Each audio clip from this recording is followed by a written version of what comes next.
নমস্কার বন্ধুরা, তোমরা সবাই কেমন আছো? আশা করি সবাই ভালো আছো। আমার চ্যানেলে তোমাদের সবাইকে স্বাগত জানাই।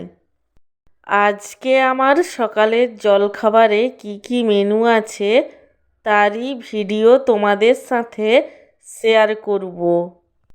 আজকে আমার সকালের জলখাবারে রয়েছে গরম গরম লুচি, আর তার সাথে রয়েছে আলুর দম। তোমাদের কার কার এমন আলুর দম দিয়ে লুচি খেতে ভালো লাগে সেটা কমেন্ট করে জানিও।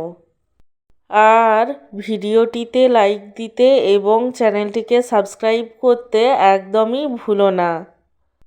সব শেষে তোমাদের সবাইকে জানাই আমার তরফ থেকে অসংখ্য ধন্যবাদ ভিডিওটি দেখার জন্য।